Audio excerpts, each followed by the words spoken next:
Folks, Black Star Network is here. Hold no punches! I'm real revolutionary right now. Support this man, Black Media. He makes sure that our stories are told. Thank you for being the voice of Black America, Roland. Stay black. I love y'all. All momentum we have now, we have to keep this going. The video looks phenomenal. See, this difference between Black Star Network and Black-owned media and something like CNN. You can't be Black-owned media and be scared. It's time to be smart. Bring your eyeballs home. You dig?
Today is Wednesday, June 28, 2023. Coming up on Roland Martin Unfiltered, streaming live on the Black Star Network.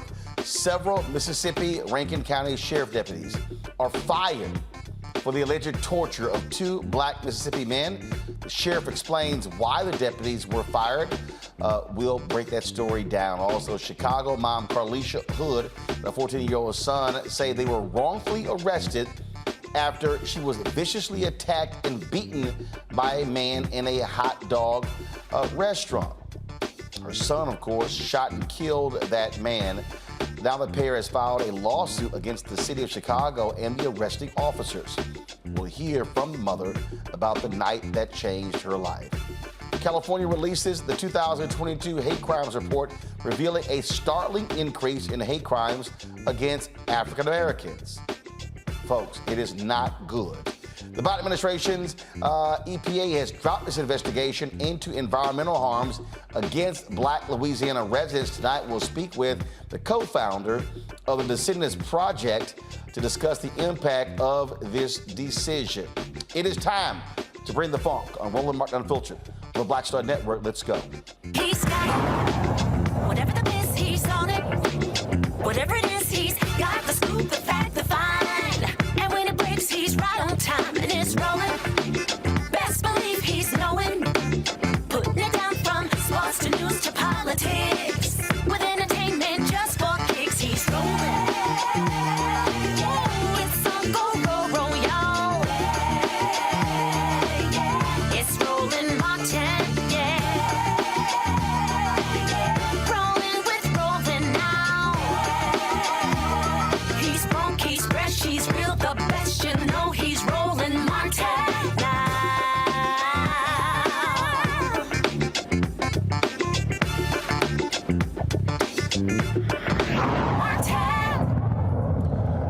The latest development in the case where two black men alleged they were tortured by sheriff's deputies in Rankin County, Mississippi. Well, those deputies are now out of their jobs after those black men filed a federal civil rights lawsuit alleging, again, 6 white deputies entered the private residence, illegally tortured them for hours. Rankin County, Mississippi Sheriff Brian Bailey announced the firings. The Mississippi Bureau of Investigations was requested by me to conduct an independent investigation into an incident involving deputies with the Rankin County Sheriff's Department on January 24th, 2023. We have cooperated with all investigation efforts related to this incident and have provided all information and data requested in a timely manner. This will continue until all investigative efforts are complete and justice is served. We cannot, however, confirm or deny any specific facts related to this incident because of active and ongoing investigations. Deputies involved with this incident were placed on administrative leave pending final investigative findings. Due to recent developments, including findings during our internal investigation, those deputies that were still employed by this department have all been terminated. We understand that the alleged actions of these deputies has eroded the public's trust in our department. Rest assured that we will work diligently to restore that trust. We have already taken actions to ensure that we serve and protect the public while making sure the rights of all citizens are protected. These actions include a detailed analysis of our policies, procedures, and training of all department personnel. We've also retained a full-time compliance officer for monitoring of our daily operations and to ensure our department remains compliant with all state and federal law. It is my privilege to serve the citizens of Rankin County as sheriff, and it has been my daily goal to run one of the best departments in the state of Mississippi. I believe in my heart that this department remains one of the best departments in our state, and I'm committed to doing everything in my power to keep this department on a correct path moving forward. The men and women of this department are public servants who are committed to a bright future for this department and for public safety in Rankin County. Well, it sounds to me like somebody did not want to really be sued. Of course, on January 24th, y'all, Michael Corey Jenkins and Eddie Terrell Parker were at a Braxton, Mississippi home. Deputies bust in through the front door. They were handcuffed. A deputy searched the residence. The 6 deputies falsely accused, this is according to their lawyers, falsely accused the men of selling drugs and dating white women. When the officers found nothing, they reportedly held the men for nearly 2 hours, repeatedly punching, kicking, slapping, and shocking them with stun guns. Also pouring various liquids over their faces, sexually assaulting Jenkins and Parker. You might remember, we had the attorney on, Jenkins and Rankin have filed a federal lawsuit seeking $400 million against the Rankin County Sheriff's Department. That panel, Robert Portillo, host of People, Passion, Politics, News Talk 1380 WAOK out of Atlanta. He joins us from D.C. Rebecca Carruthers, Vice President, Fair Election Center. She's out of D.C. A. Scott Bolden, attorney in D.C., chairman of the National Bar Association and D.C. Chamber of Commerce, PAX. He joins us from Nashville, where the NNPA is holding their conference. All right, glad to have all three of you here. You heard what the sheriff there said, Scott. Based upon our internal investigation, these officers are now gone. Sounds to me like they uncovered some stuff that they know was shady, and it's like, we about to go broke defending these fools. And it had to be bad because it was Mississippi, one. But secondly, he said he couldn't answer any questions about the investigation, but these cats are gone. So, of course, if you're a journalist, your first question is, well, why'd you fire him? Or why'd you put him on administrative leave? And they didn't want to talk about it. But this case is really crazy. I mean, it sounds like something out of Training Day. They just bust in and just hang around for 2 or 3 hours abusing black men, sexually and otherwise, and injuring them and beating them over drugs, white women, whatever your report was. And so there's more to this story. That corruption isn't just with these two guys or that one individual. You're going to find a pattern and practice of this, and the lawsuits are going to follow, and more importantly, criminal investigations of not only those police officers, but the other members in that gang of police officers, the bad apples, but also the supervisors that enabled them. So you should continue to report on this because it may dribble out. It's going to be bigger, broader, and more severe than just this one incident. I think is appropriate phrase, Robert, that gang. When you listen to the allegations, that's what it sounded like these cops were doing. Absolutely. And as Nina Simone said, everybody knows about Mississippi. Everybody knows about Mississippi, goddamn. What exactly were these officers thinking at this point in time? Because even if, let's just give them the benefit of the doubt that you thought that these men were indeed selling drugs and dating white women, which apparently is illegal in Mississippi, or at least a charge, at the point in time where you beat these men for several hours, sexually assault them, torture them, use Guantanamo Bay tactics against them, you use rendition and waterboarding against them, none of that evidence is coming in, even if they're guilty of all the things you accused them of. So what exactly was the root of this? What was the base of this? I understand the sheriff says he cannot talk about those things, but we need to find out, is this these individual officers, or is this something that is systemic within the department? Is this something they came up with on their own, or are they trained to do this? And when they're talking about the civil suit is the least of the worries of this department. You have serious civil rights violations. You have the Justice Department that should be stepping in to prosecute these individuals. This is going to go far beyond lawsuits. You're going to see many people in that department in handcuffs and orange jumpsuits. I think that's what they're worried about, and that's why they're trying to get out ahead of it. They better hope these young men just take $400 million and go away. They might have to bankrupt the city, and like I said last night, start naming buildings after their family. The way that this is looking, I'm hoping they take it all the way to trial and get every penny of it, and that they're able to fundamentally reform policing in that city. It sounds like that department needs to be blown up, taken over by an outside entity, and then reformed, retrained, and redistributed throughout the community. Because otherwise, this is only a band-aid if you just think you're going to pay these men and go away. Look, here's the thing, Rebecca. That look, we ain't crazy. When we see these type of things happen, you have cops who are acting in quite the thuggish manner. And I think that's really what you could say right here. There's no way this happens and it's their first time. The difference here is the two guys survived and now they're suing. And now is when we find out what happens, because if you start lying, now you're inviting in additional charges. I remember when we first reported on this, I think it was early February when we talked about this. Specifically, I believe it was Jenkins who was shot in the mouth. How do you have someone who is unarmed get shot in the mouth, point blank, because it's a gun to the mouth, And now it takes, from the end of January to actually June, end of June, mind you, to fire that person. But instead you put them on paid vacation. So we know a lot more has happened. And just like what Scott mentioned, the fact that they just said, hey, we're not even going to comment on the investigation. Hey, we're going to fire them. But I do want to point out this would not have happened if it wasn't for a Black attorney, a Black civil rights attorney like Malik Shabazz, who said, you know what, I'm about to shake the damn table here and sue for $400 million. If it wasn't for that, then I really doubt that we would have seen the firing announced today. But, this is America. Money talks. And for all the viewers who are like, well, why, shouldn't we want justice? Why are we doing all these lawsuits? Because it takes this in order to actually have some type of criminal accountability by these thugs who masquerade inside of law enforcement.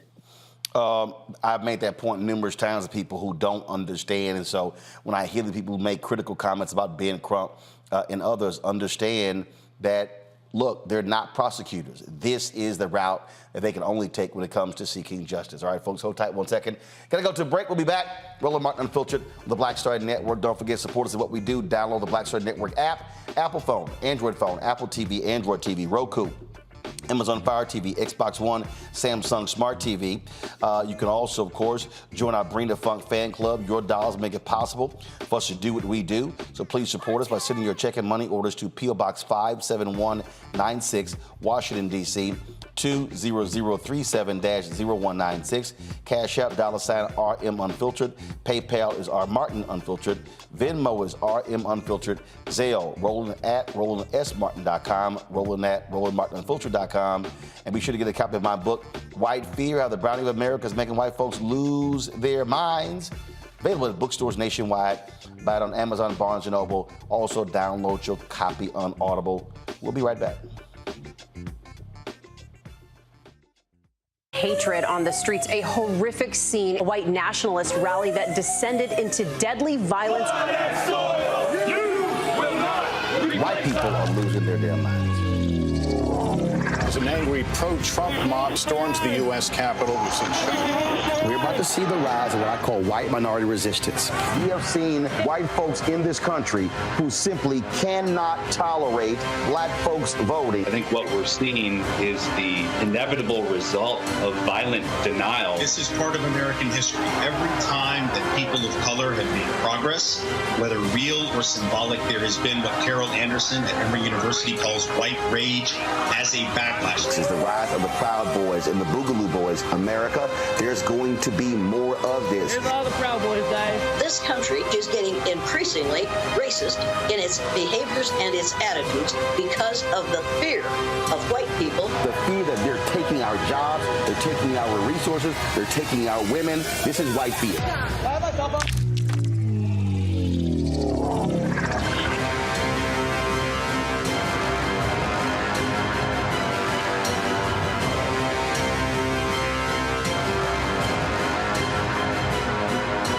Black Star Network is here. Oh, no punch! I'm real revolutionary right now. Thank you for being the voice of Black America. All momentum we have now, we have to keep this going. The video looks phenomenal. See, there's a difference between Black Star Network and Black-owned media and something like CNN. You can't be Black-owned media and be scared. It's time to be smart. Bring your eyeballs home. You dig? Hi, I'm Jo Marie Payton, voice of Sugar Mama on Disney's Louder and Prouder Disney Plus, and I'm with Roland Martin on Unfiltered.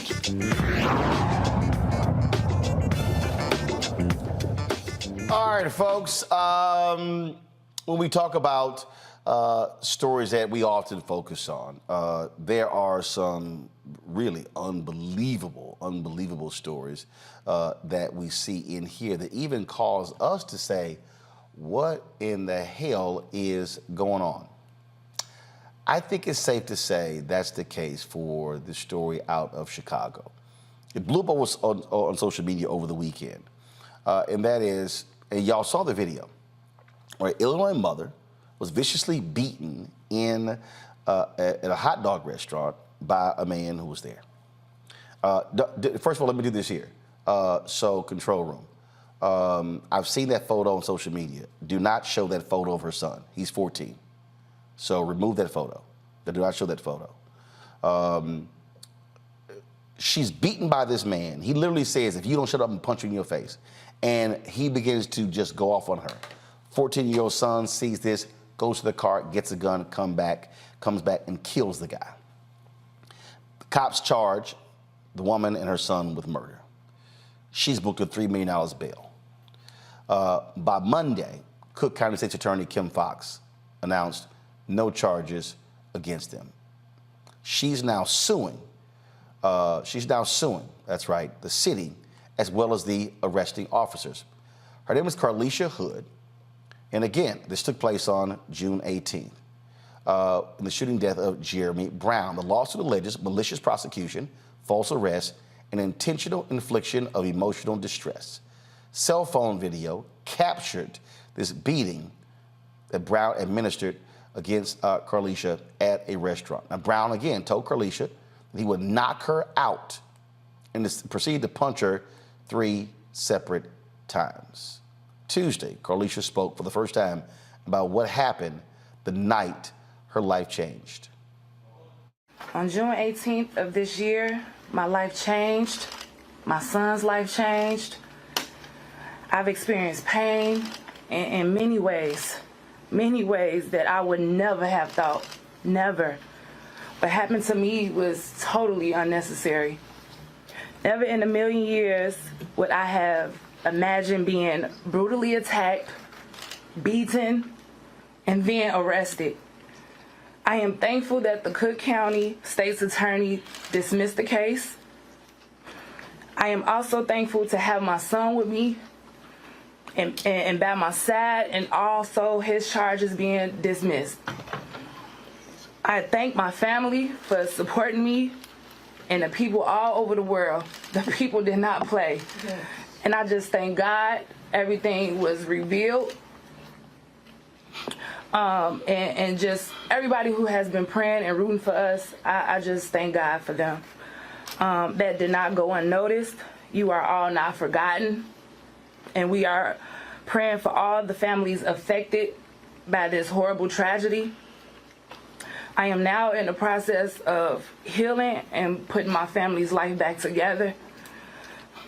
During this trying time, we ask if, we can please have space to rest and recover from this life-altering situation. And that you all continue to keep us in your prayers.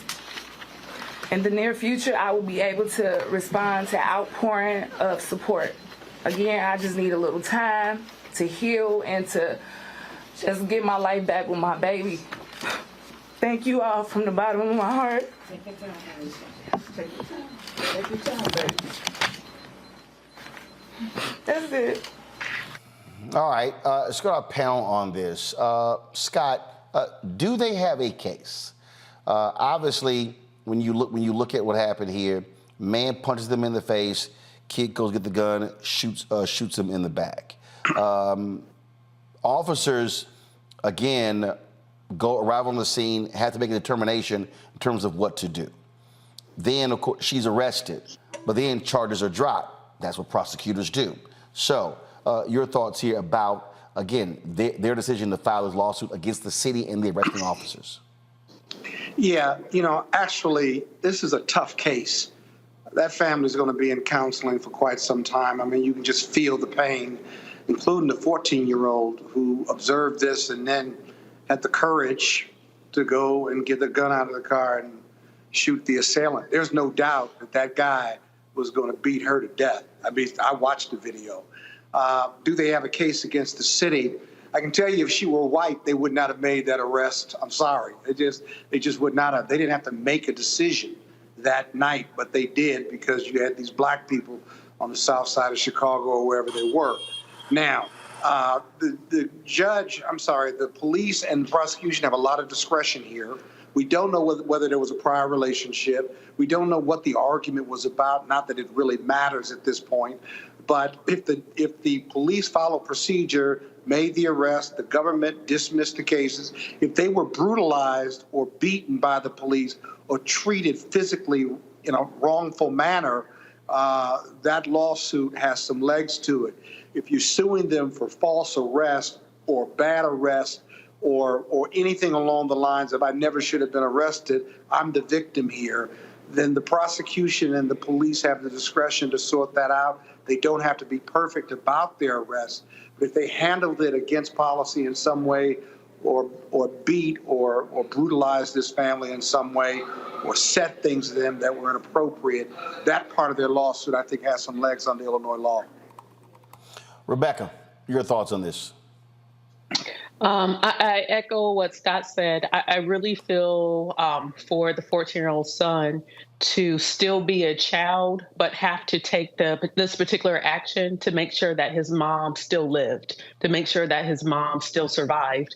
So yes, there's a lot of trauma there, and I feel for the family. You know, I'm looking at some of the comments in the YouTube stream tonight, and there are some folks who are saying, "Oh no, well she should have been arrested. That makes sense." But you know, to Scott's point, and I'm sure that Robert's going to continue this. It's hard to conceive that if she was a white woman, if this 14-year-old boy was a white child and not a black child, that the arrest never would have happened.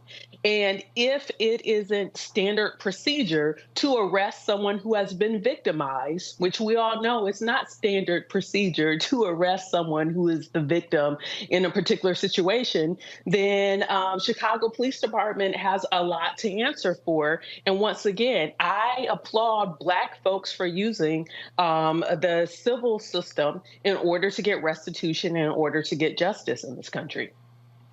Robert? And just continuing, the condolences for this family. They should have never had to have gone through this.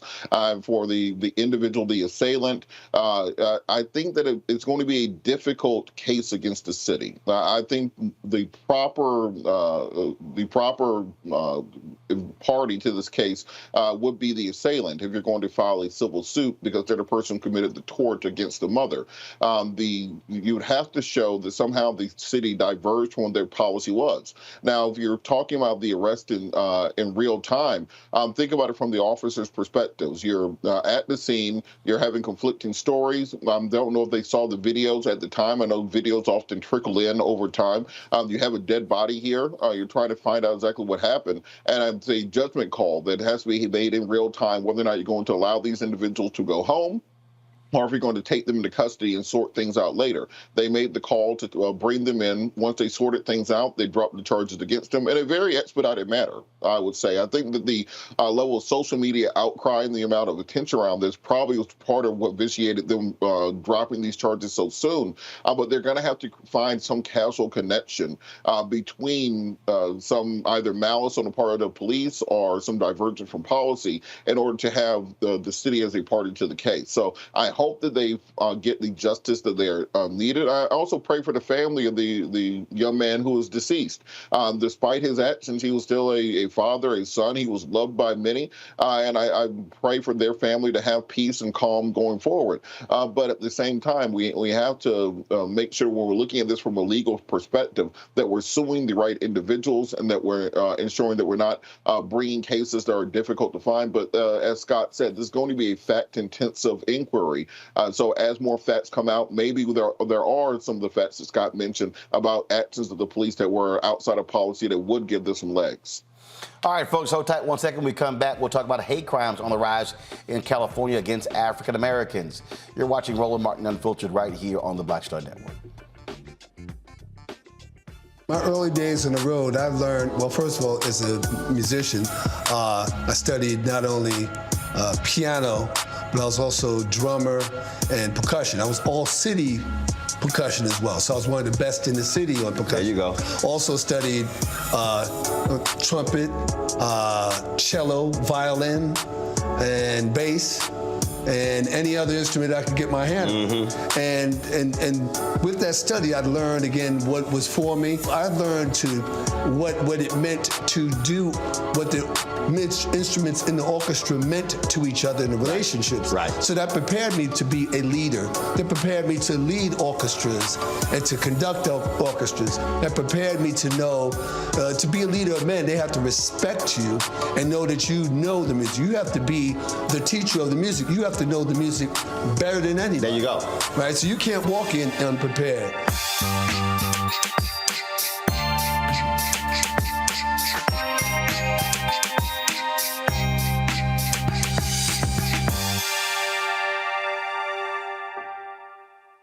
When you talk about blackness and what happens in black culture, we're about covering these things that matter to us, speaking to our issues and concerns. This is a genuine people-powered movement. There's a lot of stuff that we're not getting. You get it, and you spread the word. We wish to plead our own cause. Too long have others spoken for us. We cannot tell our own story if we can't pay for it. This is about covering us. Invest in black-owned media. Your dollars matter.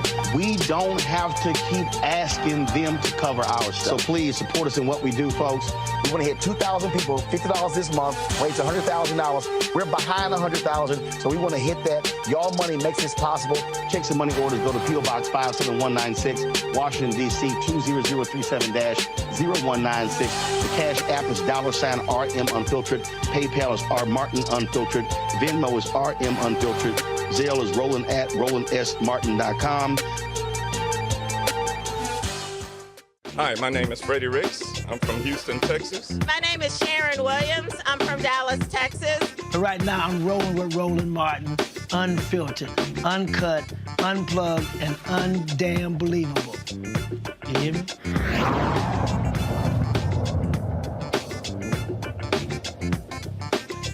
A new report out of California shows a disturbing rise in hate crimes against black folks. The California Department of Justice found a 16.6% increase in reported hate crimes. Specifically, hate crimes targeting African Americans rose by 27% in 2022 compared to the previous year. During a news conference in Los Angeles, Attorney General Rob Bonta expressed concern over these stats. So I won't lie and I won't sugarcoat it. These are not the numbers that we wanted to see. We were hoping for better numbers, and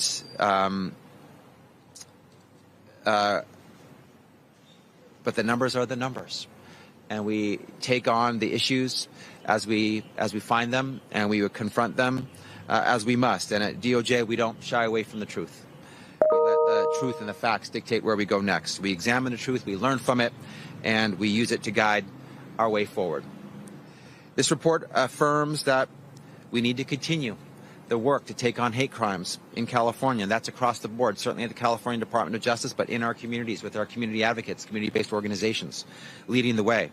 From the hate crime roundtables we've held in the big cities across the state, in San Diego and San Francisco, Oakland, Sacramento, Riverside, Long Beach, Santa Ana, San Jose, Stockton, Anaheim, most recently in Bakersfield. We've been in circles and at tables with city leaders taking on hate crimes, identifying what works, what the challenges are, how we can scale those solutions, and how we move forward together. Each of those roundtables provided us an invaluable opportunity to listen, to learn, to engage in dialogue with one another in meaningful and productive conversations, and importantly, in collaboration. To the ongoing commitment of our Racial Justice Bureau, which continues to take on racial injustice in all its forms. We've also been working with our community outreach, webinars, and presentations hosted by our Community Awareness, Response, and Engagement Team, or CARE. We've also been working in efforts led by our Hate Crimes Coordinator to assist state and local law enforcement efforts across the state and to be a glue connecting the different efforts in different places across our state to address hate crimes. We've also issued guidance, including urging prosecutors across the state to establish specialized hate crime units to work with and support impacted communities and to help victims heal. Today, our work continues with the release of a new law enforcement bulletin for all district attorneys, chiefs of police, sheriffs, and state law enforcement agencies. It contains updated information about multiple criminal laws related to hate crimes and guidance on how to investigate and prosecute these hate crimes. We too often see what the community knows to be a hate crime not investigated as a hate crime, not eventually identified or prosecuted as a hate crime. I also want to take this opportunity to urge victims and witnesses of hate crimes to come forward, to report what you experience or what you see, to report any incidents. Even if you're not sure if it's a hate crime, that's not your obligation or burden. Hate crime is motivated by racism, homophobia, and anti-Semitism all experience increases in California. Rebecca, I thought folks say, hey, America is wonderful and lovely. These things don't happen anymore.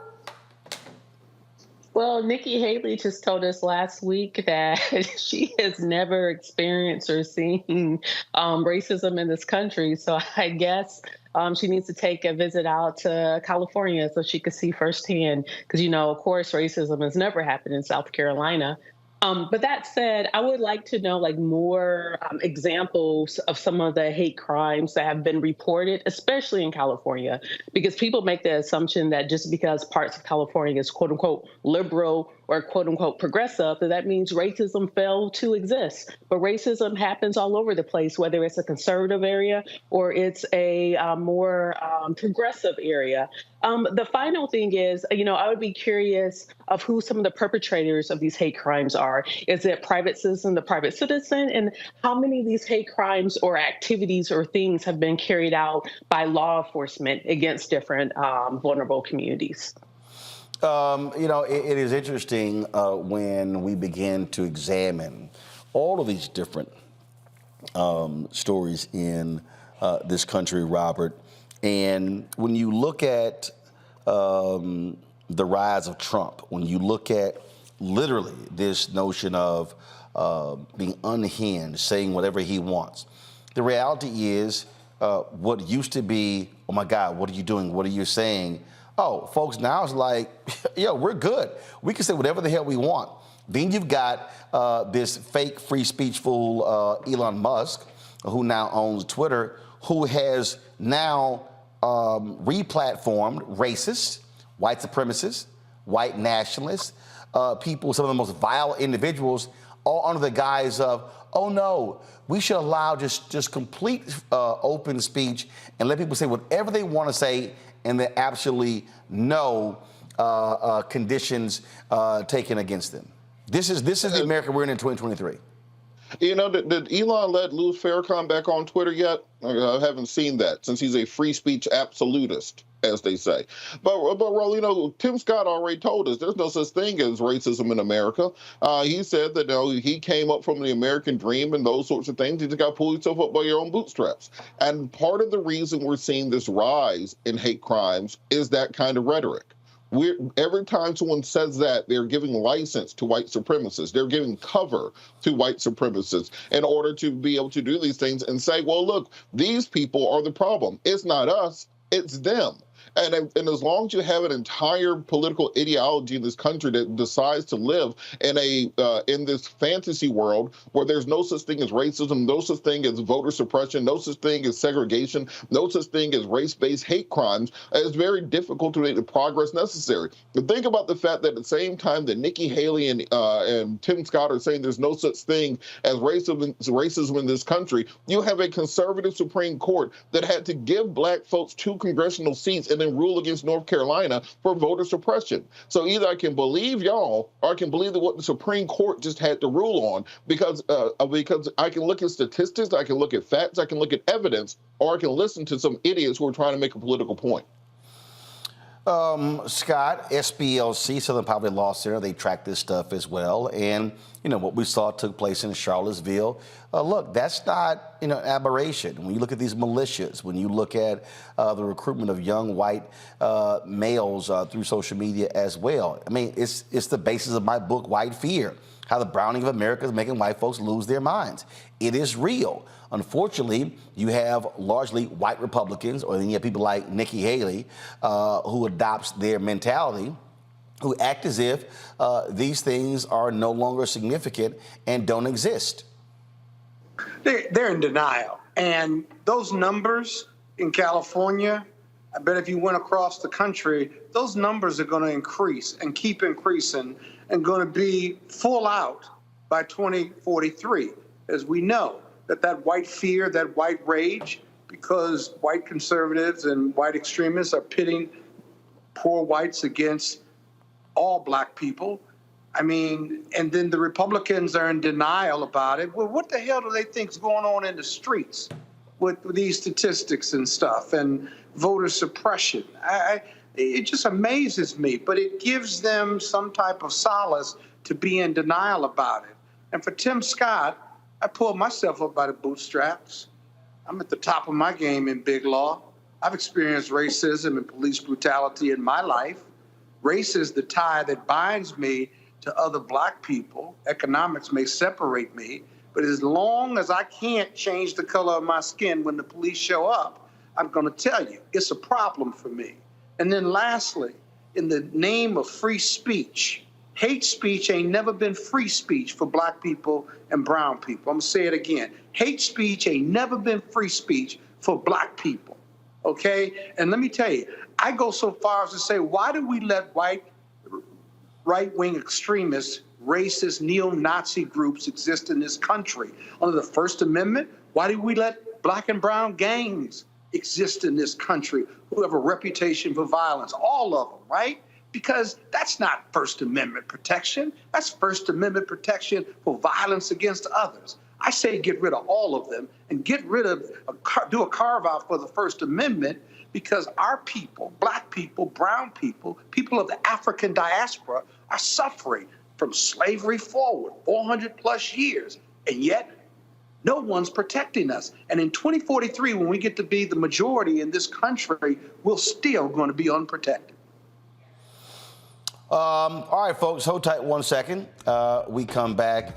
I do want to spend a little time talking about Nikki Haley. That tweet she sent out early this week where she talked about, who misses the simpler times in America? Things where it was about family and faith and things was so just lovely in this country. She even forgot her own history with her mama and her daddy? That's next on Roland Martin Unfiltered on the Black Star Network.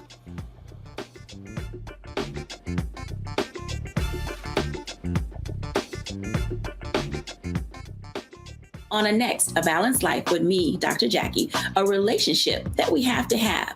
We're often afraid of it and don't like to talk about it. That's right, we're talking about our relationship with money. And here's the thing, our relationship with money oftentimes determines whether we have it or not. The truth is you cannot change what you will not acknowledge. Balancing your relationship with your pocketbook. That's next on A Balanced Life with me, Dr. Jackie, here at Black Star Network.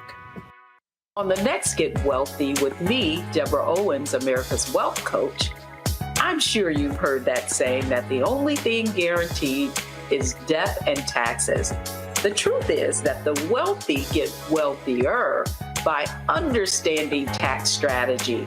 And that's exactly the conversation that we're going to have on the next Get Wealthy, where you're going to learn wealth hacks that help you turn your wages into wealth. Taxes is one of the largest expenses you ever have. You really got to know how to manage that thing and get that under control so that you can build wealth. That's right here on Get Wealthy, only on Black Star Network. My name is Lena Charles, and I'm from Opelousas, Louisiana. Yes, that is Zydeco capital of the world. My name is Margaret Chappelle. I'm from Dallas, Texas, representing the Urban Trivia Game. It's me, Sherry Shepherd, and you know what you watch. Roland Martin on Unfiltered.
Republican candidates who run for president have a very strange history where they love to pine for the good old days. Many folks may not remember when Bob Dole was running for president, he talked about the America that we used to be, and he was reminiscing about how we need to return back to those days. Ronald Reagan did the exact same thing. Donald Trump ran with his Make America Great Again. And so whenever these things come up, I always get a big kick out of them because you sort of go, what America are you talking about? Is it the same one we talking about that we experienced? So, folks, a few days ago, Nikki Haley tweeted this out. Do you remember when you were growing up? Do you remember how simple life was? How easy it felt? It was about faith, family, and country. We can have that again, but to do that, we must vote Joe Biden out. Hashtag, I know what the hell this hashtag is, RTM 2023. Got 32.8 million views on Twitter. And a lot of people, were commenting about this and commenting about how Nikki Haley clearly is brain dead, if you will, on these issues. This is how Karen Hunter responded. She goes, when was this? The 1950s? My grandmother couldn't vote. The 1960s? My mother couldn't vote until 1965. 1970s? Ehrlichman under Nixon and flooding the black community with heroin. The 1980s, Reagan saying, hold my beer with crack. 1990s, Clinton with mandatory sentencing. When? Karen makes a great point. What was also interesting about this is that this is the same Nikki Haley whose daddy, let me say it again, whose daddy could not get a job in South Carolina, whose daddy had to go get a job. Matter of fact, let me just go ahead and just read this one here. Who gave Nikki Haley's dad first job opportunity as a college professor when he immigrated to America? It was Voorhees College in Bamberg, South Carolina, historically black college, founded by African-American woman named Elizabeth Evelyn Wright in 1897. Of course, Nikki never mentions that. True point. And then Nikki doesn't mention, okay, her mama making dresses and largely the black clientele. Wajahat Ali tweeted, Nikki's own immigrant father experienced racial discrimination. She has talked about this, but apparently all is forgotten when courting the vote of racist. Sound about right and sound about white. When you start breaking this thing down, what often happens is these candidates, again, want to create this whole different other world that we had simpler times and things were wonderful. Nikki, you're absolutely right. I remember when we could actually go to school and not get shot. You're absolutely right. You're absolutely right. The simpler times. The thing for me here, Rebecca, is these folks are delusional. But the reason we have to deal with this is because, and again, this is what I lay out in my book, White Fear. What we're talking about here there are largely white Republicans who hold the worldview. For instance, the Mercers who fund Breitbart. Robert Mercer actually has said and believes that the downfall of America began with the civil rights movement in the 1960s. There are people who actually believe that, America, we were a great nation, a wonderful nation, before those women and feminism came along. We were perfectly fine until the blacks, until they got their rights. Now, what's crazy here with the Nikki Haley, she's pining for she talks about faith, family, and country. It was black folks who changed the law that led to the immigration bill that allowed her mama and daddy to come to this country. This same nation wanted to keep folk like Nimrod Haley out of America. The hell is she talking about?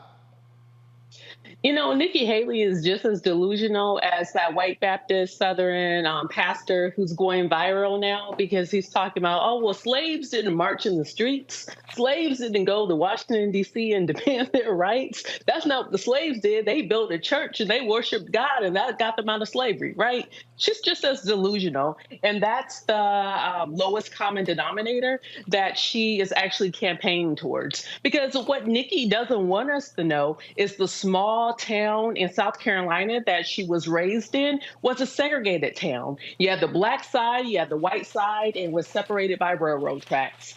She also doesn't want folks to know that she tried to participate in a pageant growing up, but instead was told, well, it's segregated. We got the white awards for the little white girls. We got the black awards for the little black girls. Which one are you going to choose, Nikki? So for Nikki to now act as if that racism wasn't where she was when she grew up or things were just A-OK, it is such a cognitive dissonance. I mean, that itself should disqualify her for being so disconnected from her actually lived experience. It's very sad. And it's also unfortunate when you have racial and ethnic minorities in this country who choose to cast their lot with those who are anti-Black. And quite frankly, Nikki and Tim Scott are the latest examples of that. I sit here and I watch this interesting little dance these folks do. I watch Scott, how they say things and you literally look at them going, girl, what you talking about? What America are you talking about? Well, and look, black folks, we had faith, we had family, we had country during Jim Crow, during lynchings.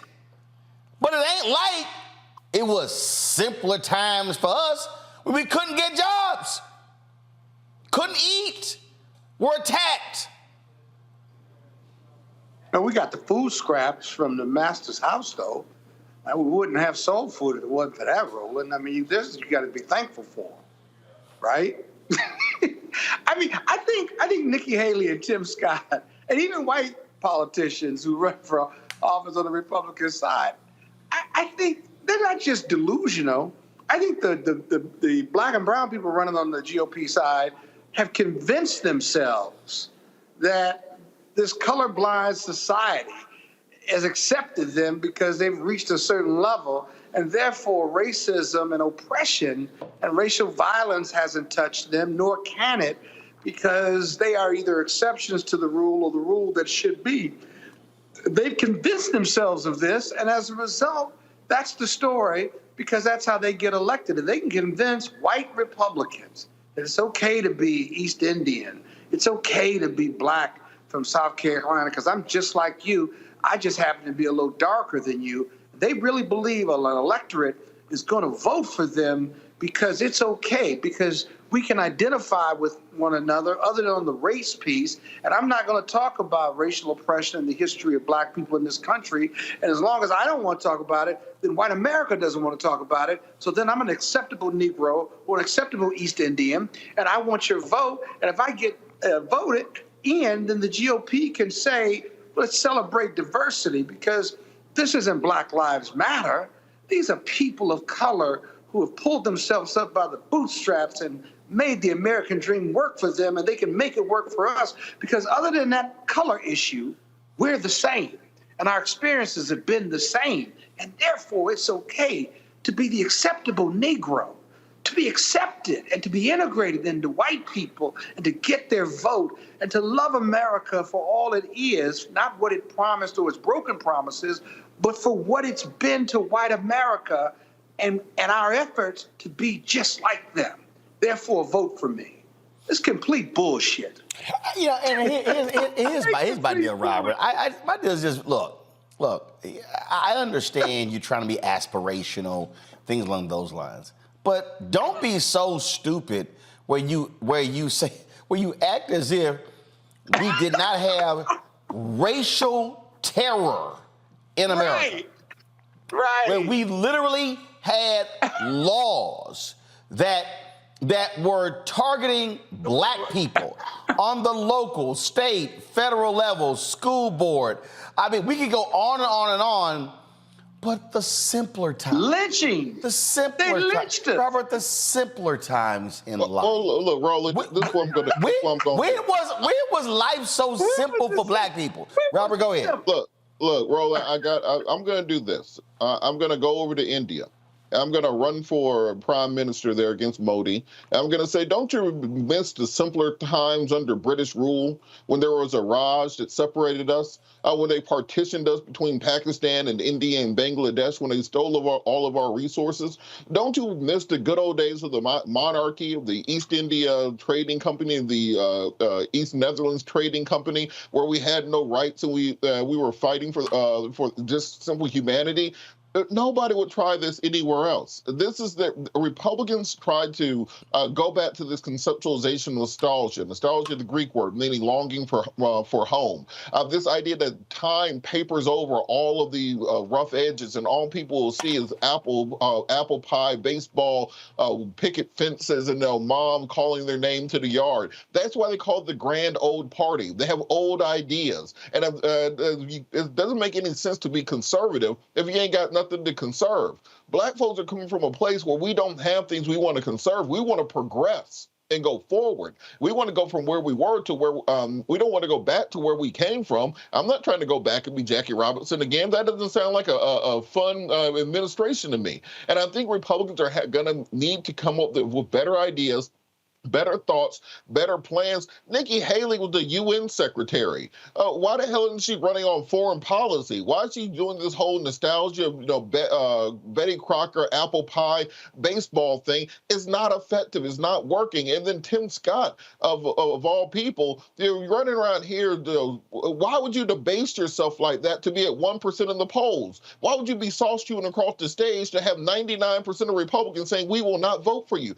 You have somebody who was impeached twice, who is currently facing 70 felony charges, and he is beating your ass by 50-plus points. Why would you sell yourself out for that? I can understand if you're winning, but let's say you're like neck and neck. I might win this thing. I just got to go sauce you a little bit. Okay, fine. Go do the little man can't sleep and eat. No, you are doing all that now, and you are at 1% in the damn polls.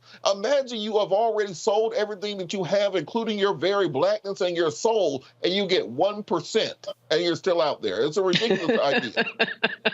Yeah, but Roland, but this is all Scott. 20 seconds, literally. Scott, 20 seconds, quick, go. What are you black people so mad about? This country's been good to you all. Why do you always have to take the negative in America versus the positive? And these black people in the GOP are thinking about positive white America and not the negative. This country's been good to you all, and all you Negroes do is complain. What's your response to that, Roland? I ain't even wasted my time with response to that. Let me go to a break. When I come back, folks, several things we'll talk about. First and foremost, judges issued a ruling in the lawsuit against the Black Lives Matter Foundation. We'll tell you about that. Also, the EPA dropping an investigation in Cancer Alley, Louisiana. Folks are not happy about that as well. Lots more to talk about the news of the day right here on Roland Martin Unfiltered on the Black Star Network. Back in a moment. Up next on The Frequency with me, Dee Barnes. She's known as the Angela Davis of hip hop. Monet Smith better known as Medusa, the gangsta goddess, the undisputed queen of West Coast underground hip hop. Pop locking is really what indoctrinated me in hip hop. I don't even think I realized it was hip hop at that time. Right. You know, it was a happening. It was a moment of release. We're going to be getting into her career, knowing her whole story, and breaking down all the elements of hip hop. This week on The Frequency, only on the Black Star Network. Next on The Black Table with me, Greg Carr. Succession. We're hearing that word pop up a lot these days as our country continues to fracture and divide. But did you know that that idea, essentially a breaking up of the USA, has been part of the public debate since long before and long after the Civil War, right up to today? On our next show, you'll meet Richard Crichton, the author of this book, who says breaking up this great experiment called America might not be such a bad thing. That's on the next Black Table, right here on the Black Star Network. Hello, I'm Jamia Pugh. I am from Coatesville, Pennsylvania, just an hour right outside of Philadelphia. My name is Jasmine Pugh. I'm also from Coatesville, Pennsylvania. You are watching Roland Martin Unfiltered. Stay right here.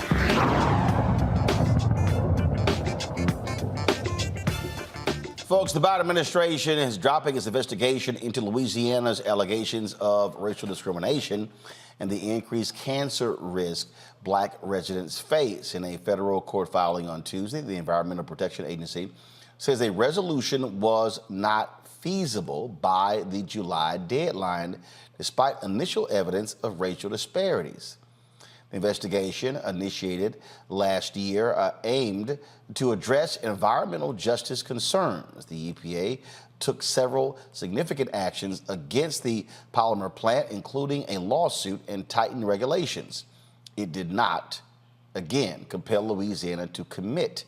The decision to halt the study raises concerns among advocates and environmental groups who fear it sets a dangerous precedent and could curtail future civil rights investigations. The state argued the administration weaponized civil rights law and improperly pursued the investigations. Joining me now from Wallace, Louisiana, is the co-founder of the Descendants Project, Dr. Joy Banner. Doc, glad to have you here. So, how are folks taking this EPA decision? Well, as you can imagine, we are very disappointed by the EPA's actions. We, let's be honest, I mean, it's not like we are not used to fighting alone and fighting without, state agencies and federal agencies being in support of us.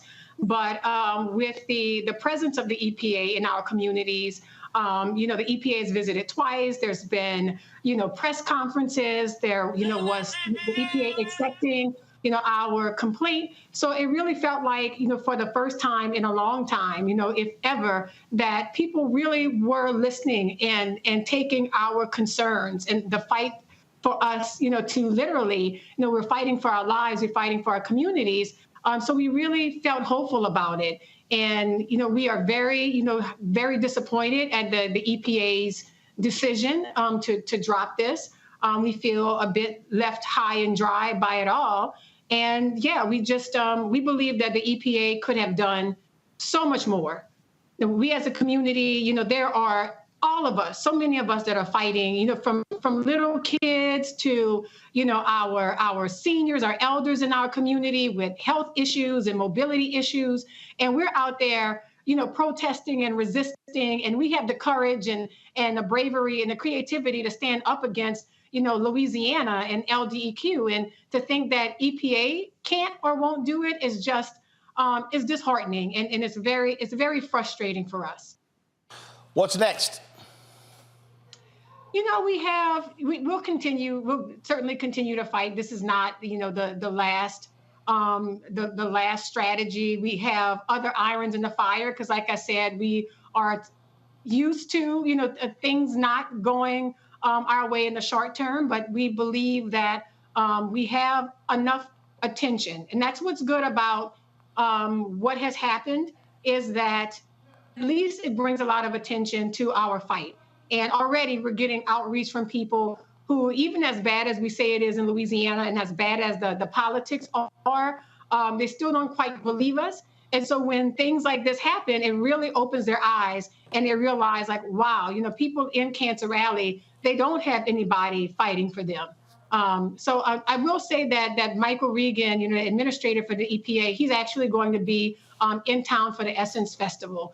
And he needs to be, me and a group of people that were actually part of that lawsuit will be there at Essence. We, have a panel, and he should make it a point to come to that panel and meet with us all personally. We have a lot to talk about, and he has to be held, and he should be held for leaving us hanging high and dry. All right, then. Well, it is certainly a story that we've covered. Hopefully, y'all will continue to get some action because the stats are absolutely devastating for African Americans there in Cancer Alley. Yes, and the report from the EPA found that the discrimination is there. And I was talking to someone earlier today, and I said it's like going to the doctor and having them give you a diagnosis with all of your problems, but then say, oh no, but I'm refusing to help you. And that's how we feel. And unfortunately for us, like literally, sometimes that is the case where our health and our lives are compromised. But the EPA there's still a lot of work that they still can do for us. For us, we are still fighting against the Greenfield grain terminal here in Wallace. And so the EPA needs to step up and make sure that the environmental, impact is being properly assessed and adequately assessed for that permitting. All right, then, Dr. Banner, we certainly appreciate it. Thank you so very much. Thank you.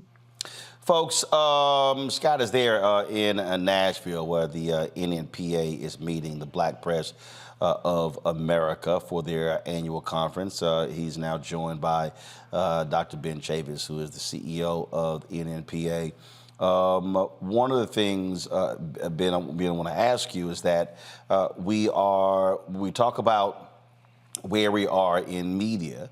There's a significant number of, the world has changed, moving away from magazines and newspaper, moving them towards digital.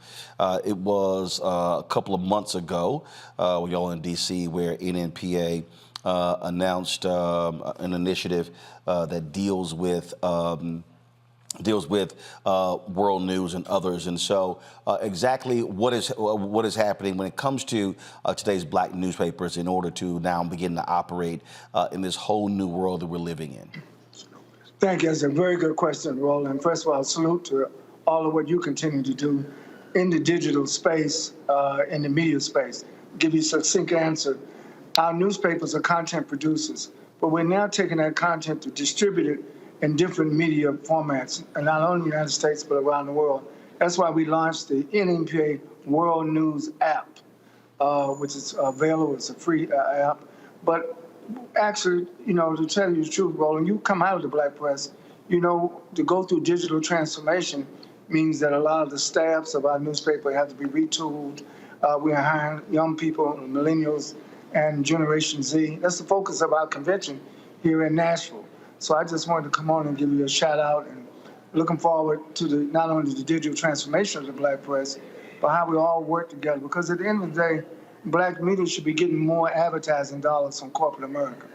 We got a lot of corporations who are going to be here in Nashville, and we're going to make the challenge, as you do, all over the country, to make sure that corporate America doesn't not just undervalue, but underdo business with black-owned media in America.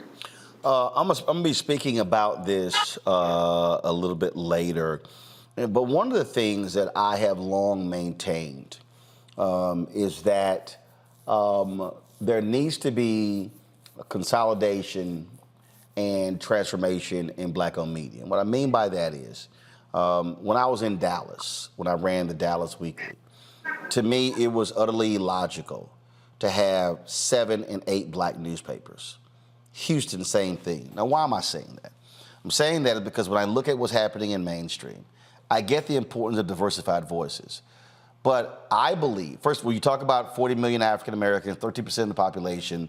We're talking about a finite number here. And we have many small outlets small publications, small digital outlets. We do not have large media entities to achieve scale. We were in Houston for Juneteenth, and Rodney Ellis, who was a commissioner, Harris County commissioner, he said the exact same thing when it comes to other businesses. He said, we need black firms partnering, merging, to be able to go after the multi-million-dollar contracts. I've long said the exact same thing in the black-owned media space. At your conference, are y'all having those conversations to talk about how do we compete in a different environment when you see Fox selling their entertainment assets to Disney for $70 billion, when you see these other deals, and then when you see the partnerships, when you see how Fox, Comcast, and Disney got together, they launched Hulu. When you saw how Disney and Comcast launched A&E, and I don't believe there is enough collaboration in the black-owned media space. I just think we got a bunch of people who are operating their own individual silos, and that's also one of the reasons why we still are small. I agree with you 100%, and it is on the agenda. We're talking about doing more than aggregating our content. We're talking about what is the definition of black collaboration? What is the definition of joining partnerships together so that we can get scale, but also distribute the resources? You know, media is a multi-billion-dollar market, and we should not be playing lowballing in the market because separate and apart. So it presupposes the question of unity. It presupposes the question of finding new ways how to work together where the technology can help us bring together and make more resources together to create sustainability for the future of the black press. All right, then. Well, Ben, we certainly appreciate it. Thanks a bunch. And good luck with the conference. God bless. Thank you, my man. All right. Folks, hold tight 1 second. We come back. I'm going to speak on that more because I really, really do believe that that's where we are at. And if we don't address it, if we don't confront it, then we're going to be in the same position we're in now in the next 10, 20 years, and that, I believe, hurts black America. I'll unpack that next on Roland Martin Unfiltered on the Black Star Network.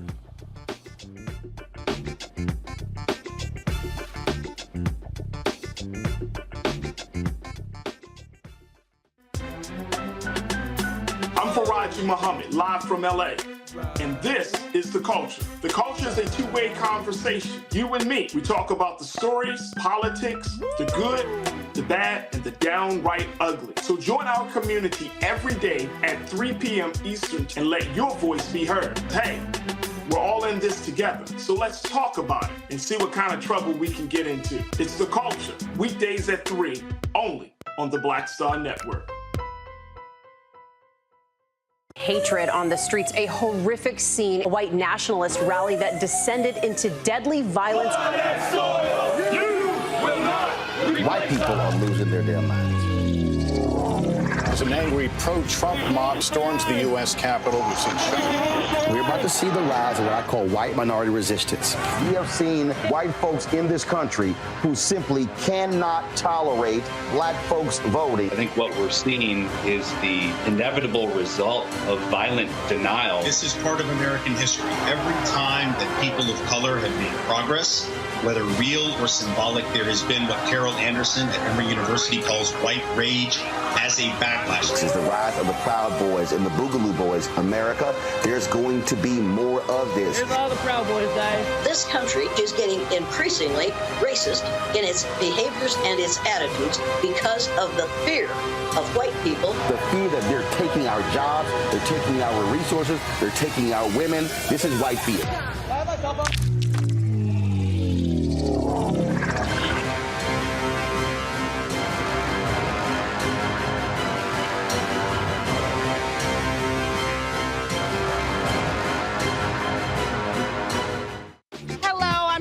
Mitchell, a news anchor at Fox 5 DC. Hey, what's up? It's Tammy Roman, and you are watching Roland Martin Unfiltered.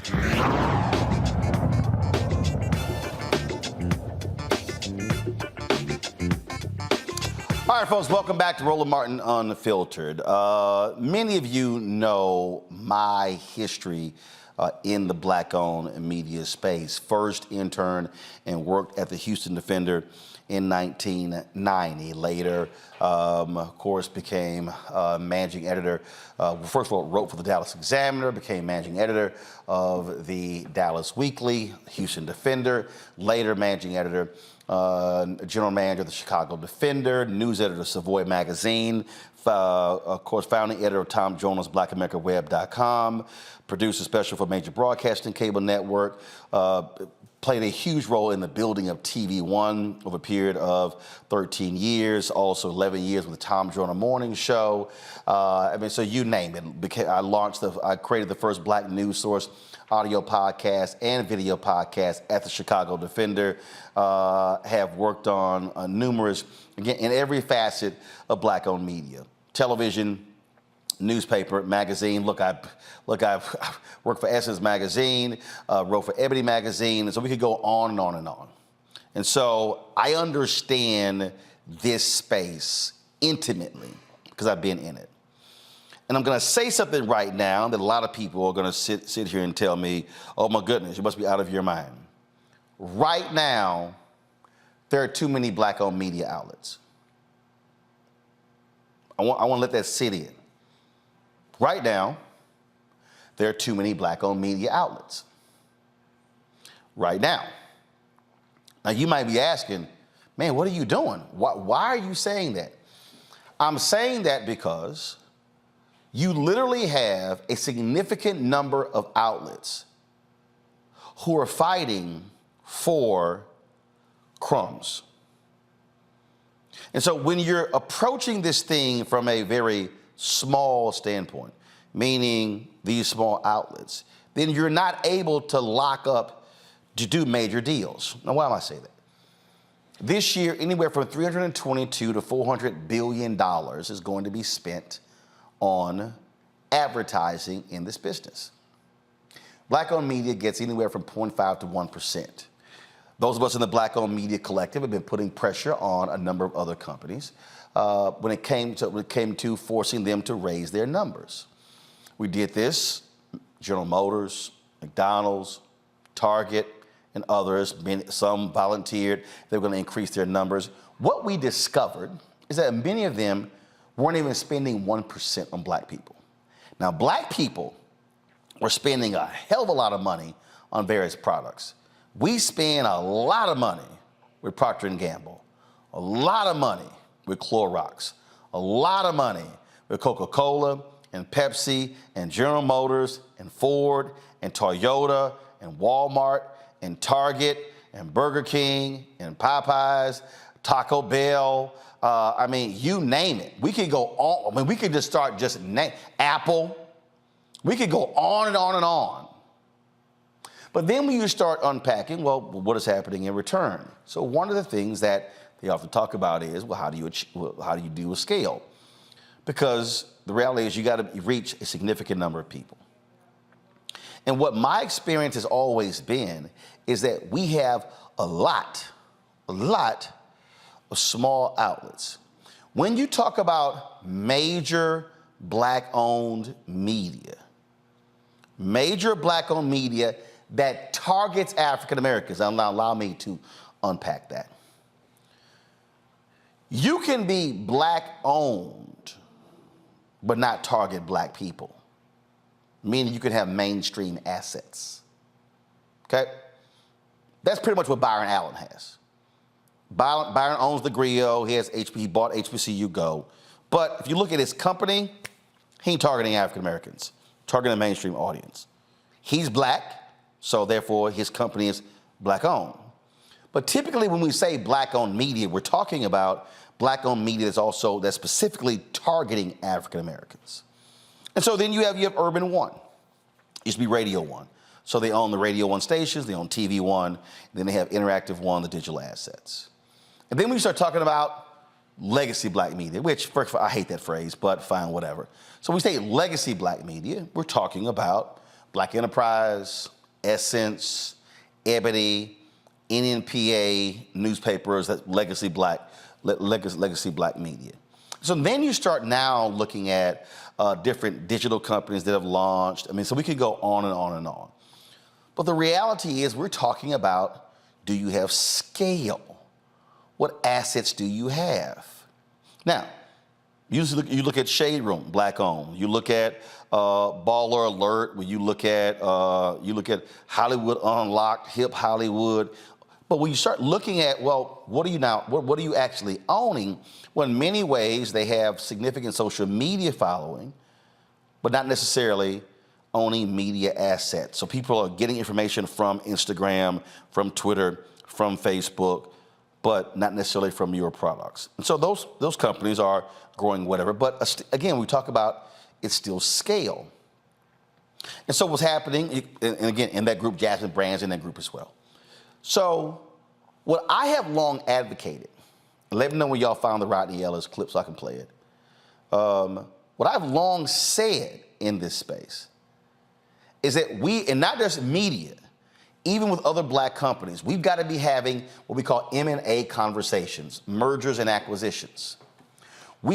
You're not going to be in a situation today, folks, where you're John H. Johnson and you can launch a magazine and build it over 65 years and become this dominant company, because that actually caught up with Ebony. You know why? Ebony did not use its power, use its largeness, use its influence to go into radio.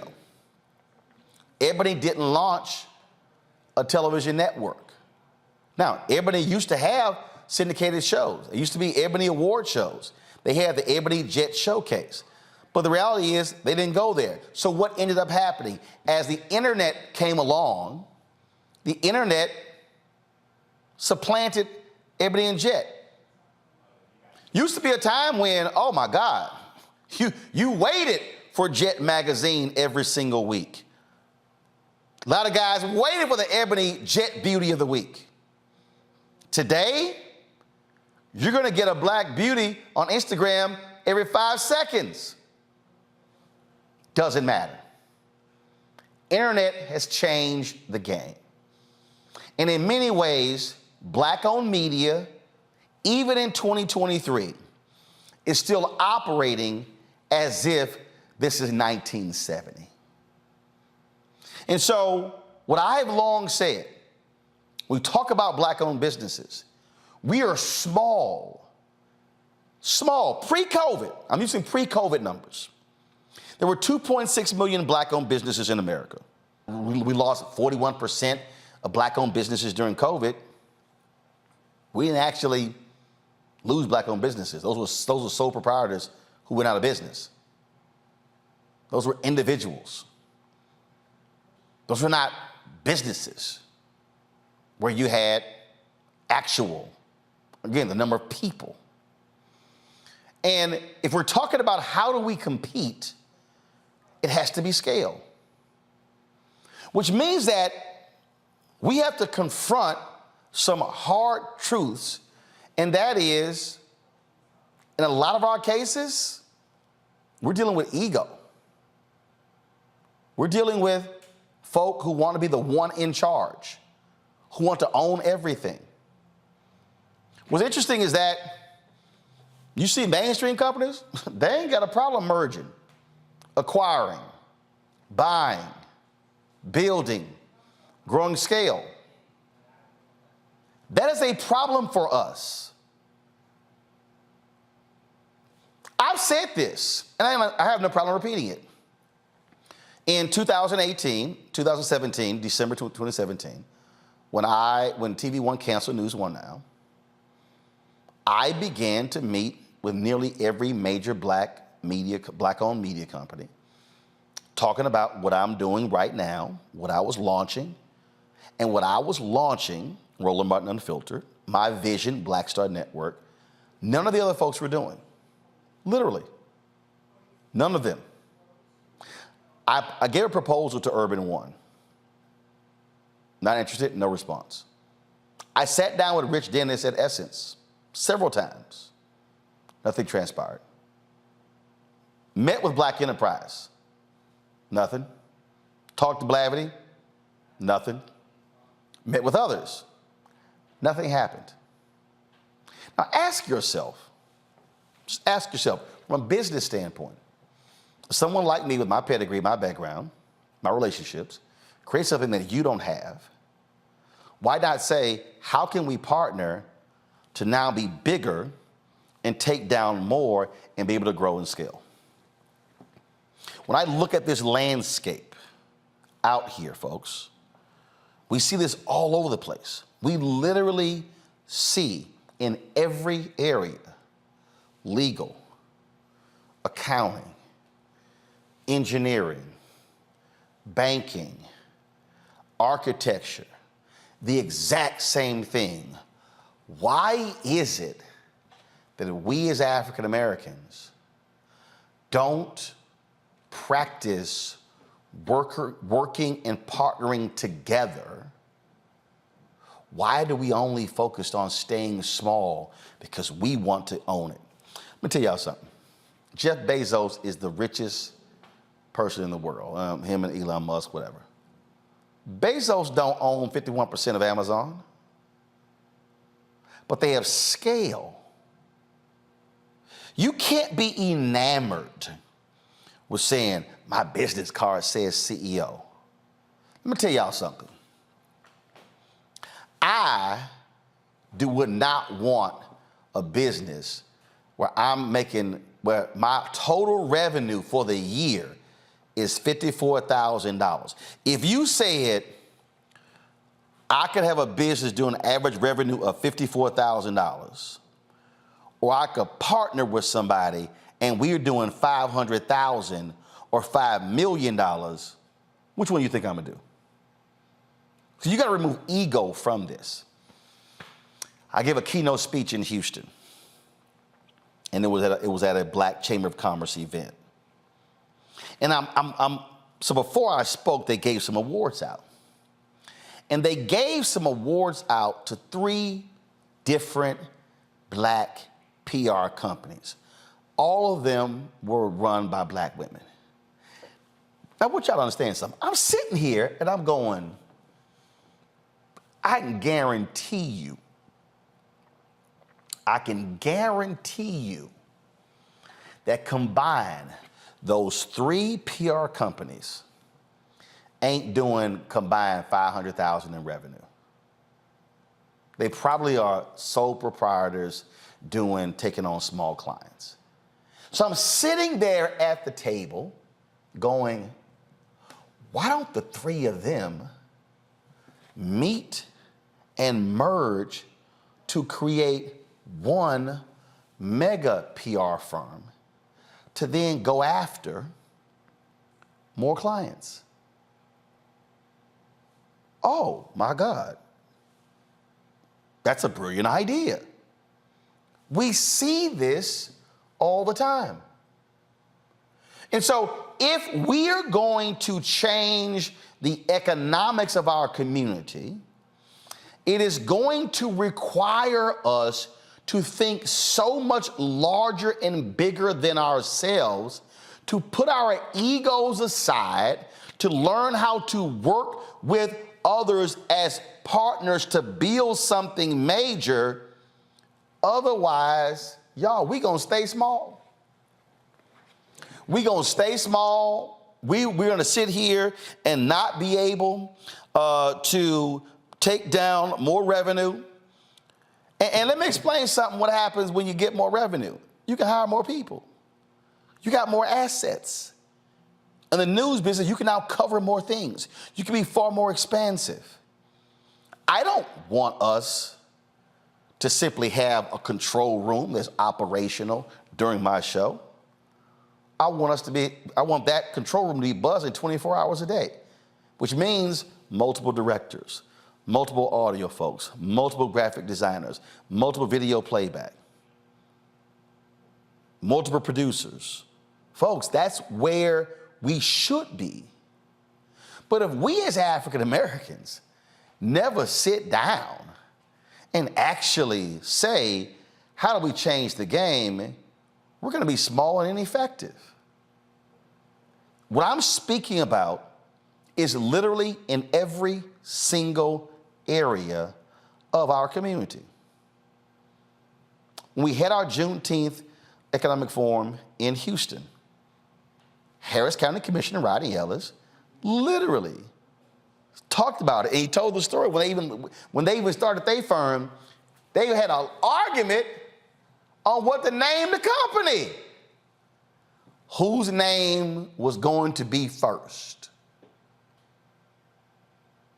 This is what he had to say. Happening with African Americans economically, and there are a lot of people who out here who talk about reparations. What I keep reminding them that there are literally billions and billions and billions of dollars that are being spent right now that we are not necessarily accessing. Federal government spends $560 billion a year on contracts. Black folks get 1.67%. And so you're one of the commissioners in Harris County. What is happening with the county to ensure that black folks are participating economically in the billions being spent? Roland, happy Juneteenth. It's good to see you back home. And Juneteenth is an appropriate time to talk about economic opportunities for black people, because some of us still haven't gotten the word that we're free. I see Sonny Messiah out there with the Houston Defender and her husband, Jody Giles. You know, in a lot of ways, we attribute Maynard Jackson, in particular, with being the father of minority business enterprise programs on the local level. Perrin Mitchell, obviously, on the federal level, with all that he did, former congressman out of Baltimore. In terms of Harris County and Houston, a lot is going on, but not nearly enough. We did get the word a little late. City of Houston established a program for minority and women-owned businesses in 1984. I'm proud to say that under the current mayor, Sylvester Turner, the numbers for the city of Houston really are off the charts, higher than they have ever been. He's joining us in the next hour. We're going to have that conversation. In every category, and I want to give him praise for that. It takes a lot of effort to do that. In order to have a program focused on minority women-owned businesses, you have to go through some hoops. We're in America now. Just that's the story of it. You have to do something called a disparity study. I always give people this background. It came out of Richmond. So Maynard Jackson stopped the airport from being built in Atlanta, Georgia. He was elected mayor, but didn't have control of the council. And so he could not set up a program that was enforceable. So he essentially just stopped the trucks, the bulldozers. He actually said tumbleweeds will roll down these runways before I allow it to be built without black participation. A bold black man. I enjoy pointing out that's why when he left office as mayor of Atlanta, he had to get a job as a bond lawyer with a firm out of Chicago. They wouldn't hire him. Chapman and Cutler, I think. So before he became mayor, blacks in Atlanta were getting 0.0012% of all city contracts. Not 1%, not 0.5%, not 0.25%, 0.0012. 0.0012. Now, why is all of this important? Because if we're talking about how do we build a better black community, it's not going to happen if we're not confronting the economics of our community. And what we cannot do is sit here and wait for the ship to come in for somebody, and I hear a bunch of people like, cut the check, write the check. Okay, that's great. The black farmers right now, after Congress passed that bill, are still waiting on the check because they got sued. But when we talk about contracts, that money being spent right now. So the question is, how do we use our leverage and power and influence to be able to change this economically? We understand, and let me be real clear, y'all. I need y'all to understand what I'm talking about here. The work that Reverend Jackson and Rainbow Push and before that Operation Breadbasket did was critical.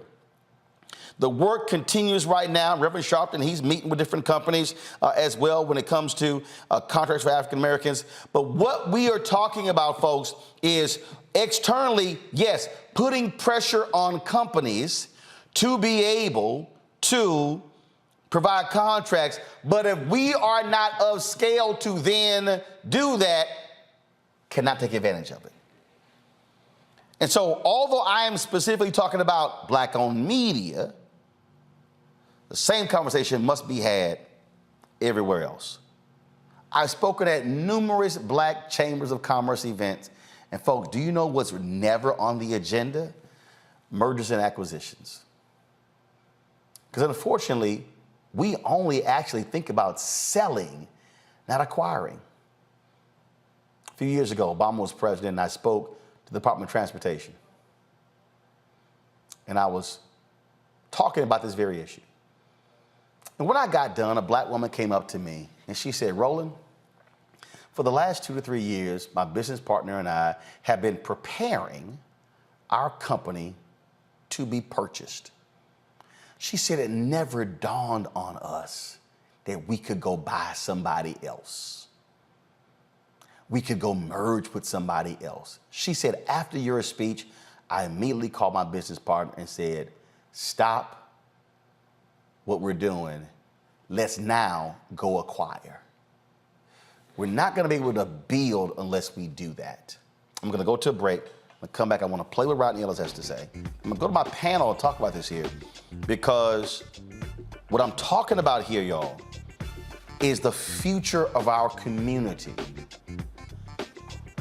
I got no problem with the brothers and sisters who are out there hustling, the vendors selling shirts and hats, the folks who cut hair, the folks who are doing all the different things in our community.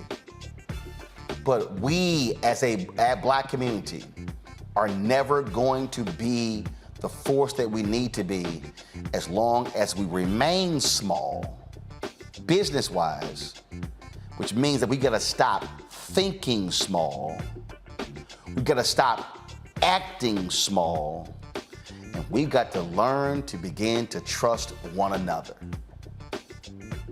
You're watching Roland Martin Unfiltered on the Black Star Network. Black Star Network is here. Oh, no punches! I'm real revolutionary right now. Thank you for being the voice of Black America. All momentum we have now, we have to keep this going. The video looks phenomenal. See, there's a difference between Black Star Network and Black-owned media and something like CNN. You can't be Black-owned media and be scared. It's time to be smart. Bring your eyeballs home. You dig? My early days on the road, I learned, well, first of all, as a musician, I studied not only piano, but I was also drummer and percussion. I was all city percussion as well. So I was one of the best in the city on percussion. There you go. Also studied trumpet, cello, violin, and bass, and any other instrument I could get my hand on. And with that study, I learned again what was for me. I learned what it meant to do what the instruments in the orchestra meant to each other in the relationships. Right. So that prepared me to be a leader. That prepared me to lead orchestras and to conduct orchestras. That prepared me to know to be a leader of men, they have to respect you and know that you know the music. You have to be the teacher of the music. You have to know the music better than anybody. There you go.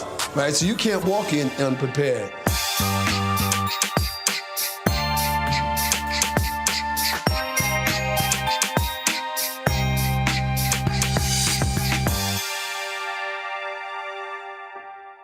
Hi, everybody. I'm Kim Coles. Hey, I'm Donnie Simpson. Yo, it's your man Deion Cole from Blackish, and you watch Roland Martin, Unfiltered.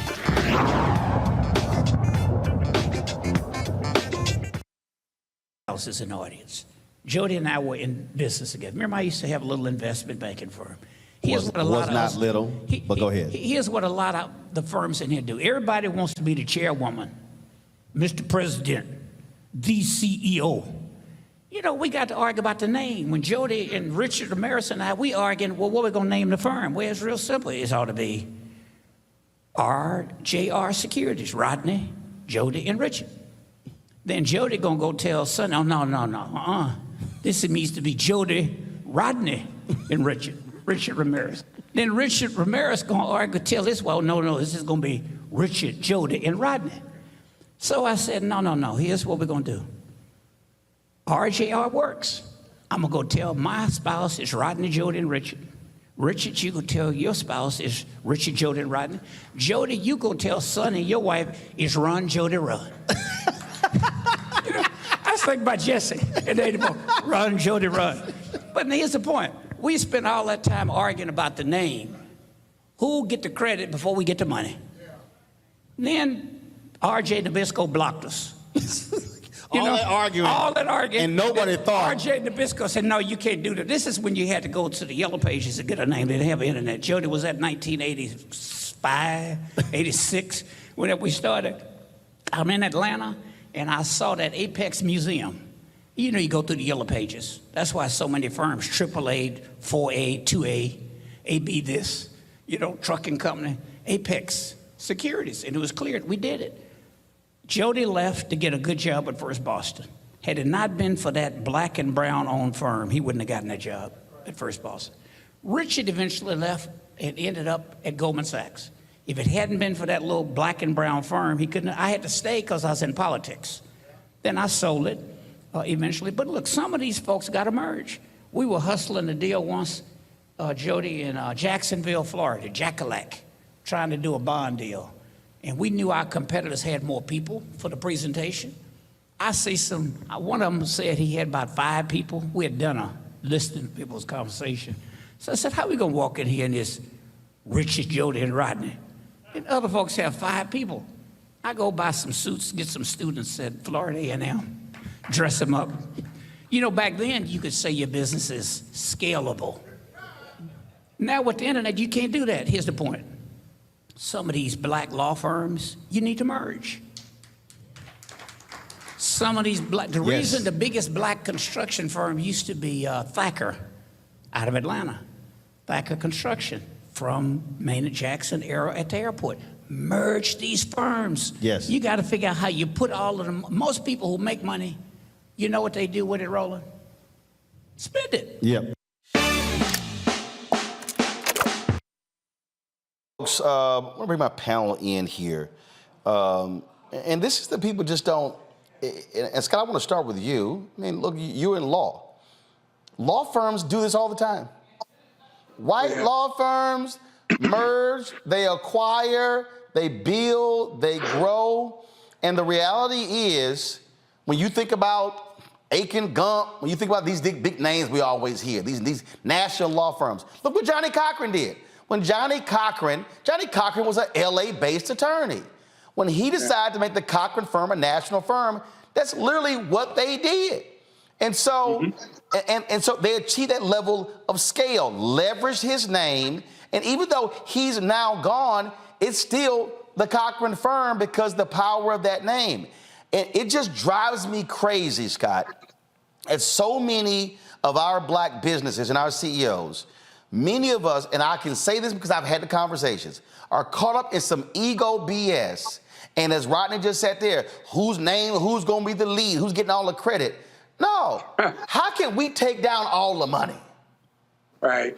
Well, you know, I think about the law firm space, Reed Smith and others, we're always looking to get bigger, better, and brighter. And it's part of our big law. It's just, you hear about mergers and acquisitions all the time. So you're right about that. When I think about big, large black law firms, I'm sure we have some out there. I can't tell you which ones. But right there, hold up. But the fact that you, off the top, cannot name one of scale, it proves my point. Yeah, and I'm going to get a lot of tweets and emails now saying, how could you say that, blah, blah, I should know. But I'm making your point here. One of the things I want you to consider, Roland, and I know you and I go back and forth, but I want to be very thoughtful with you about this. On one hand, I don't disagree that we need to get scale in whatever industry. On the other hand, though, many of our entrepreneurs who are in law or accounting or construction or business, architecture, what have you, are entrepreneurial in their spirit and their thought process. And the toughest part for being an entrepreneur is to know when you've grown your business beyond your level of management and competence. It is the biggest challenge of any entrepreneur. I've represented hundreds of them over the years and stuff. And so if you look at your business ownership from an entrepreneurial standpoint and not a scale standpoint, it's very unlikely that you're going to purchase or merge or do what you're supposed to do to get to scale, because if you're a successful entrepreneur, you're making good money, if you will, and you're paying your bills, you may be making great money. And psychologically, entrepreneurs don't think always about getting bigger. They think about getting better for themselves and their families. And so there's a psychology change that you're going to have to begin to lecture on and present on that addresses that piece, because they're not wrong to be entrepreneurs and just kind of like running their own stuff. And so that's a big part of or challenge of what you're saying here. Not to disagree, but you've got to consider that in your equation as you present on this issue. I'm considering all of that into my equation, Robert, but I also understand what the complaints are from these very same people. The complaints about what they're not receiving and what they're not getting. And the point every business matures. Every business, if you're a mature business, you have to know when is the point when we have to now go to another level. And unfortunately, and the other issue that I have, which is an even greater issue, is that what happens when we have these one generation black-owned businesses and then we don't prepare them for the next generation, even if it means our family members are actually selling them. What's the whole point of busting your ass to build this thing and then all of a sudden when you pass away, it just goes away? Again, if you don't have a family member to take it over, fine, sell it to somebody else. That way it continues. I mean, that's the thing that is issue here, and what concerns me is when I start looking at the numbers, Robert. This is a metrics game. I look at the numbers. Again, 0.5 to 1% in the advertising space. Federal contracts, 1.67%. So looking in other areas, 0.5 and 1 and 2%. Black folk, we cannot grow as a community if we're getting 1.5, 1.5% when it comes to contracts. We've got to learn to use our leverage as a people to say, no. That number should be going, we should be going from 1 to 4 to 5 to 8 to 10 to 13 to 15%. What people have to understand, that now means billions. And when billions are coming back to black-owned businesses, we're hiring largely African Americans. What are those people doing? They're buying homes. They're sending kids to college. They're acquiring things. And so what I'm talking about is not, oh man, you just want to get rich. No, it's literally how do you create opportunities for folk as a collective? Well, I'm going to take it to the space that I'm most familiar with, the activist and nonprofit space.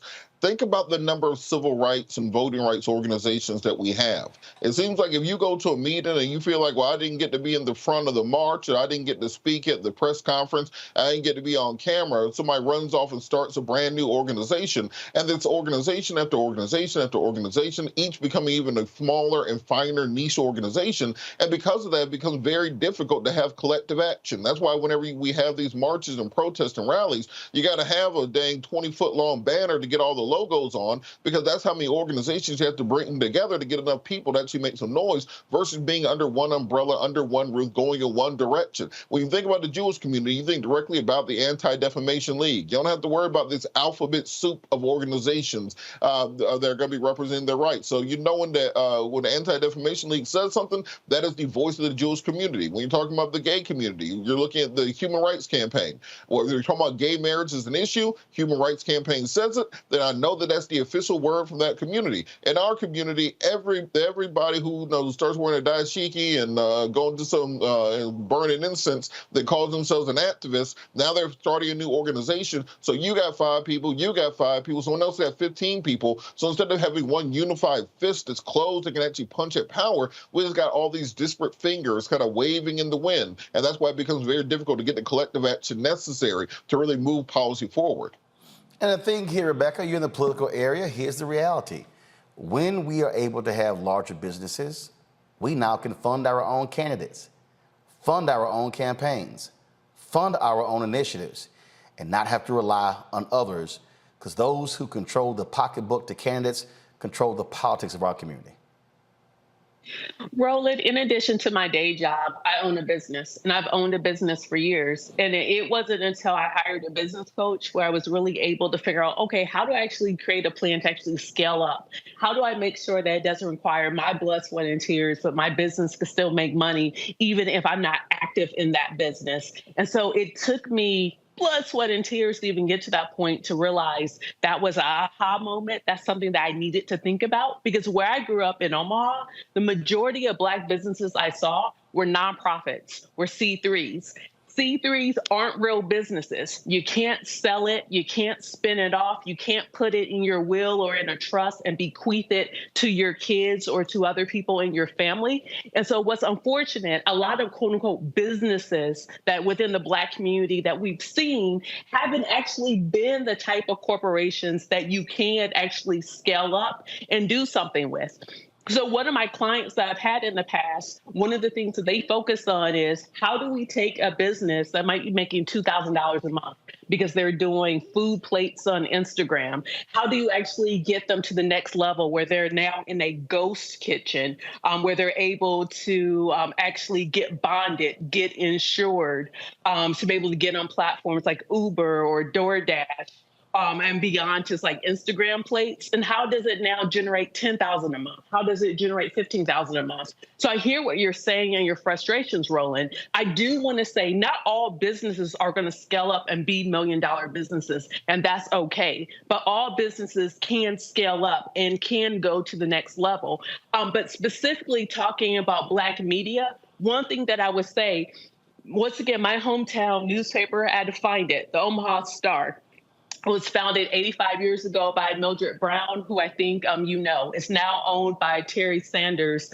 Some folks know her as Simone Sanders' mom, but she's the publisher of the Omaha Star. One of the things I committed to do that I can do for a very hyper-local Black media outlet is to be a subscriber, to make sure that I'm paying yearly and that I'm supporting them, and even with other drives that they have to build up revenue so they could cover and do more. You're absolutely right about in terms of not every business is going to scale to be $1 million business. But let me, I'm going to give some numbers to the audience because I want people to understand something. The United States considers a small business to be 499 employees or less. That's a small business in America. That's literally the classification. What did I say earlier? 2.6 million Black-owned businesses, 2.5 million, one employee.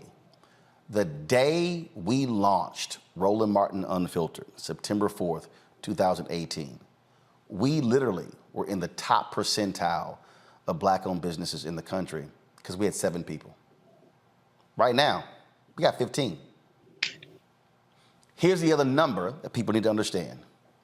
95% of all Black-owned businesses in America do $5 million or less in revenue. 95%. So what I am suggesting is that if we have, and I said it to Ben, and I'll say it right now, there are Black newspapers in this country where you have multiple papers in one city that it needs to be one. When I ran the Dallas Weekly, Jim Washington, who was the then publisher, Jim would say, he said, Mr. Martin, why you always want to put my friends out of business? I said, Jim, I don't want to put your friends out of business. I said, but here's the problem, Jim. You're charging $5,000 for a full-page ad, and you might get it, but you typically are getting $2,800. I said, and then what's happening is these companies, they're not giving you advertising dollars, they're giving you community relation dollars. I said, so they're putting an ad in the Dallas Post-Tribune, in the E-Light News, in the Minority Opportunity News, in your Dallas Weekly, in the Dallas Examiner, in Levita. It was all these Black papers in Dallas. Dallas didn't even have the Black population of Houston. But it was like 7, 8, 9, 10 papers. And I said, Jim, there used to be 2 papers in Dallas, Dallas Times-Herald and Dallas Morning News. Times-Herald went out of business. It's only Dallas Morning News. I said, so guess what? Imagine if you had one Black newspaper in Dallas that wasn't serving 20,000 people, that was serving 150,000 people. Instead of now getting 2,500, 2,800, 3,000, 5,000 for a full-page ad, you now can be charging 15,000, 18,000 for a full-page ad. Y'all, that's what I'm talking about. So imagine if we now have larger Black-owned media companies, larger Black-owned law firms, larger Black engineering firms, larger. All of a sudden, we're now talking about millions and billions of dollars. We're now talking about not, hey, I'm gonna have one or two interns from an HBCU.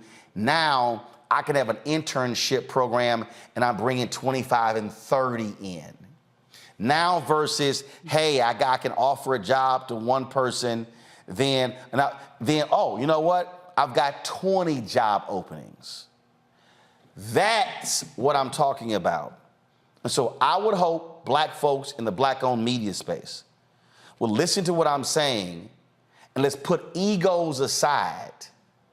Put egos aside and say, how do we grow bigger and stronger? That has to be our priority. I want to thank our panel, Robert, Scott. I want to thank Rebecca as well for joining me. Folks, so appreciate y'all joining on the show. Thanks a lot. Tomorrow, folks, will be broadcasting live from New Orleans. I'll be going there for Essence. I really, and so if I'll run the folks there, I'm gonna say the same thing there, because what is needed in our community, and this is in every facet, is for Black people to stop thinking small. When we think big, when our vision is big, and all of a sudden we change things in a huge way. So there comes a time when you're small, you got to get bigger. You got to grow. We hit our 5th anniversary in September. The last thing that I want is for the next 5 years of the Black Star Network to be the same as the last 2. That ain't growth. That's stagnation. And unfortunately, that is the history of Black folks in this country, and that simply should not be the case. Folks, I'll see y'all tomorrow. Don't forget, download the Black Star Network app, Apple phone, Android phone, Apple TV, Android TV, Roku, Amazon Fire TV, Xbox One, Samsung Smart TV. Join our Bring the Funk fan club. Send your dollars. Make it possible to cover the news that's important. We're not getting the advertising dollars, but your money is crucial to helping us continue to do what we do every single day with our 6 shows on the network. Send your check and money order to P.O. Box 57196, Washington, D.C., 20037-0196. Cash App, $RM Unfiltered. PayPal, R Martin Unfiltered. Venmo's RM Unfiltered. Zelle, Roland at RolandSMartin.com. Roland at RolandMartinUnfiltered.com. Be sure to get a copy of my book, White Fear, How the Browning of America is Making White Folks Lose Their Minds, available at bookstores nationwide. I'll see you tomorrow. Holla! Folks, Black Star Network is here. Oh, no punches! I'm real revolutionary right now. Support this man, Black media. He makes sure that our stories are told. Thank you for being the voice of Black America, Roland. Stay Black. I love y'all. All momentum we have now, we have to keep this going. The video looks phenomenal. See, this difference between Black Star Network and Black-owned media and something like CNN. You can't be Black-owned media and be scared. It's time to be smart. Bring your eyeballs home. You dig? Pull up a chair. Take your seat. The Black Table with me, Dr. Greg Carr, here on the Black Star Network. Every week, we'll take a deeper dive into the world we're living in. Join the conversation only on the Black Star Network.